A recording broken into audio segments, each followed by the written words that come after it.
kò sí gbọkọgbọkọ kankan bì kan ọkọ ẹ ló fẹ́ nìyẹn ọkọ ẹ ló fẹ́ kò sí gbàyàwó ìyàwó ẹ ló lọ fẹ́ nìyẹn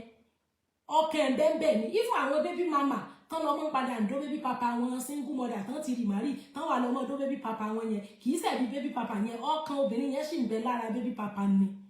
so tó bá jọ ọkùnrin ló fẹ́ yàwó ọkàn rẹ̀ sì ń bẹ lára ìyàwó yẹn ni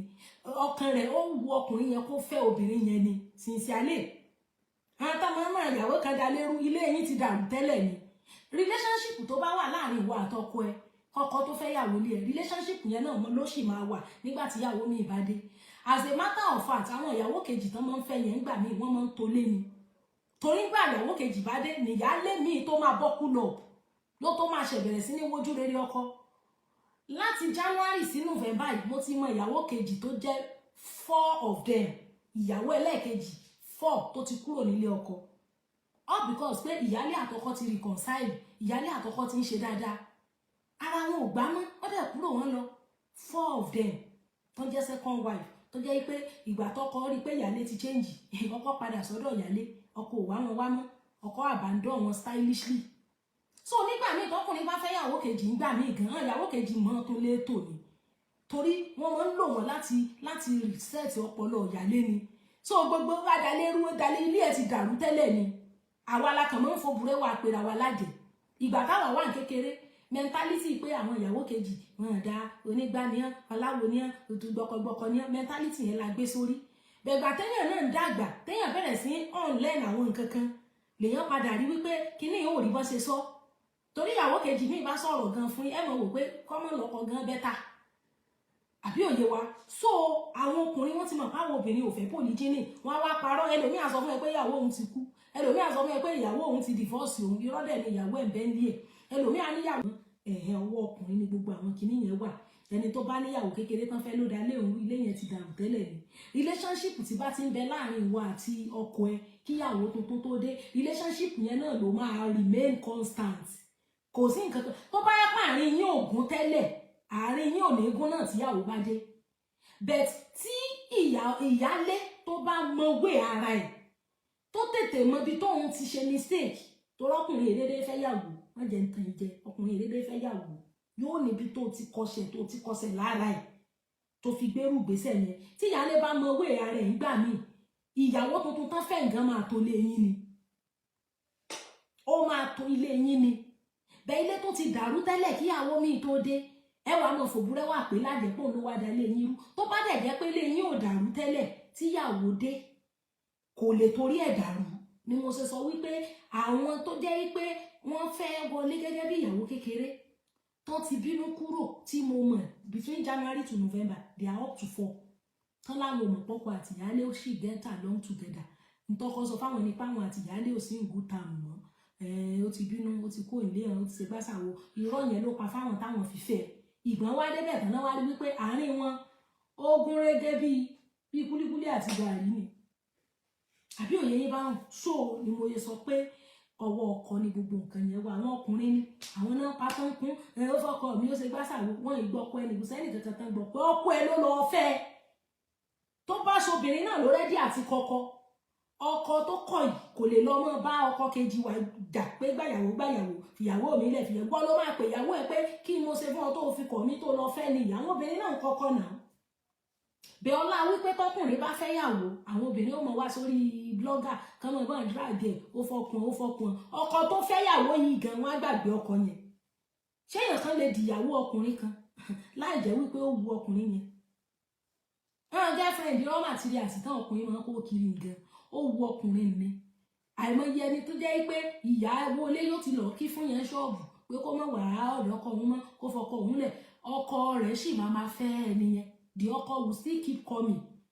tí ìyá dẹ̀ sọ pé ìwọ náà sọ fọ́kọ ẹ kó má wà wá mọ́ jẹ́jẹ́ òun lòun jókòó ṣọ́ọ̀bù tọ́kọ ẹ ń wò ń wá the husband will still coming despite will still be coming despite ìgbéyàwó ilé ti wá bú eléyìí ó ti wá embarrass eléyìí ṣọ́ọ̀bù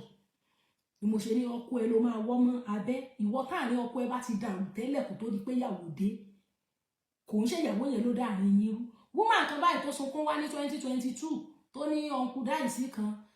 oníṣẹ́ àmàlà Òṣòdì local government tó ló fẹ́ níkẹ́ kan gbà yẹn ó kó fọ́tò òun kúrò local government ó kó fọ́tò níkẹ́ sí tó lọ́mọ prayer group òun ṣọ́ọ̀ṣì ní níkẹ́ ó ṣe gbàsàwò táwa náà ti ń fọ́ọ̀mù opinion nípa níkẹ́ yẹn pé àwọn burúkú mọ̀ lọ́mọ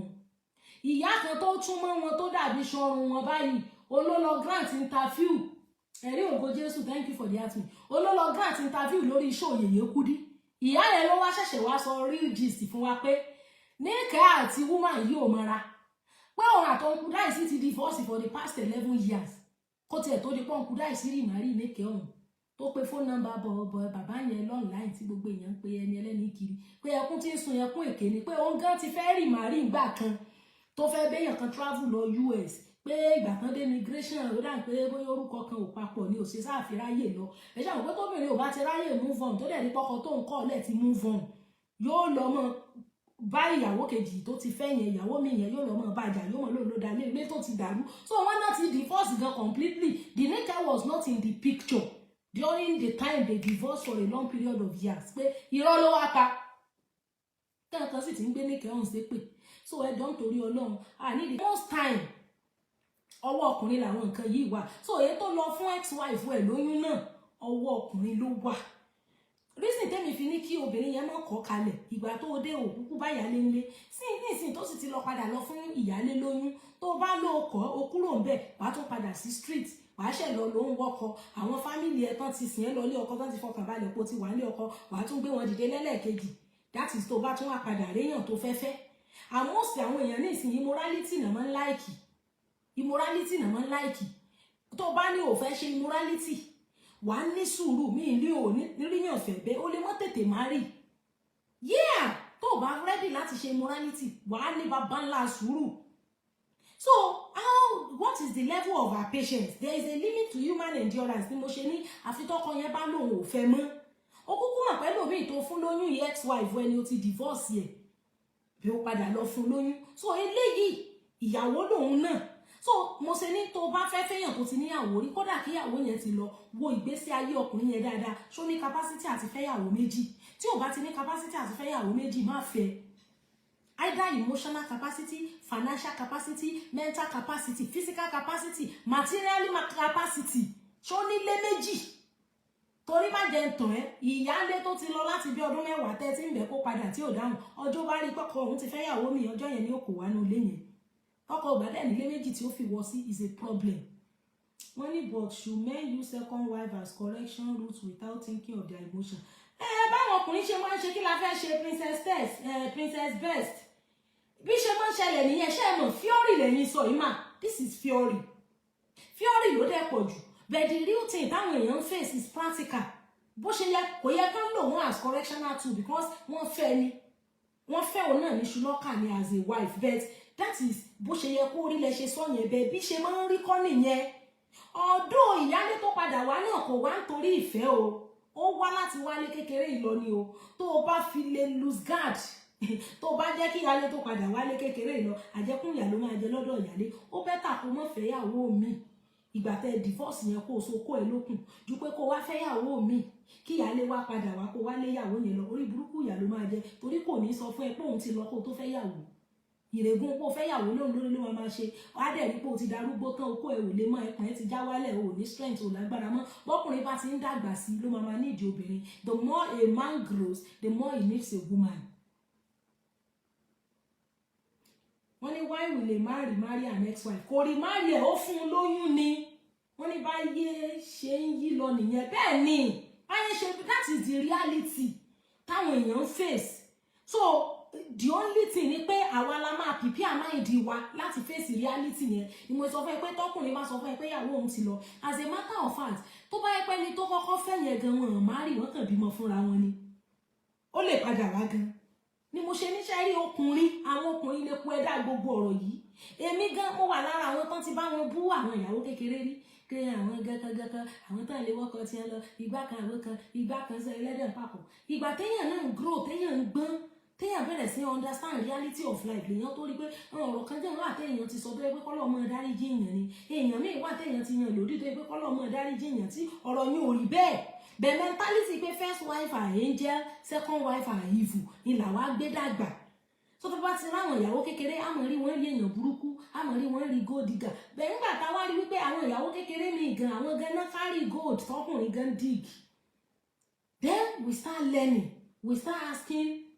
reasonable questions, we now start understanding many things tí ò yé wa. So my dear sister, ọwọ́ ọkùnrin ló wà. Lèmi ṣe sọ pé tọkùnrin yẹn ò bá lóhun kọ́lẹ̀ kó má kọ́kọ́ yẹn ọmọ tí ò tí ì bí kó wá bí ó ṣe bímọ kó lọ rí medical doctor kó rí gynecologist kó ṣe test torí ọlọ́dún kan ló ti marry bọ̀dá yẹn sílé lẹ́ẹ̀fì mọ̀ wípé kì í ṣe pé bóyá oyún kan náà kàn sáré ní kankan wàá sáré kó wálé no wọ́n fẹ́ legally culture wọ́n fẹ́ ní tradition wọ́n fẹ́ ní legal náà because both traditional and legal both of them are wives àtẹnitá fẹ́ traditionally àtẹnitá fẹ́ legally Mr. Ridwan thank you for the roses so ni mo ṣe ní kó má kọkọ ẹ̀ lẹ̀ tọkọ ò bá ní òun ò fẹ́ mọ́ bẹ́ẹ̀ tọkọ bá sọ pé ìyàwó tó ti divorce officially tó ti lọ lòun tó fẹ́ gbà padà òun ò tó fẹ́ yí tó ń tó á rí màrí lẹ́gálẹ̀ mọ́ ẹ̀hẹ́ ọwọ́ ọkùnrin ní gbogbo àwọn pépè so ẹjọ́ nítorí ọlọ́run a nídìí ká mọ̀ fòbúrẹ́wà pera wa lájẹ ọkùnrin tó lọ fún ex-wife ẹ̀ lóyún tó sì ti rí màrí tó ti fẹ́ yàwó mi tó lọ fún ex-wife ẹ̀ lóyún ọwọ́ ọkùnrin yẹn ló wà tó bá rẹ́dì láti maintain àwọn méjèèjì pọ̀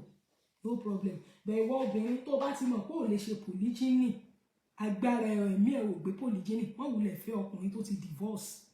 wọ́n fi ọkùnrin téèyàn kan ti bímọ fún rí wọ́n fi ọkùnrin téèyàn kan ti fẹ́ rí torí ìjọ ọba dénú ilé gẹ́gẹ́ bí ìyàwó lórogún yẹn máa padà wá orogún bá dẹ̀ padà dé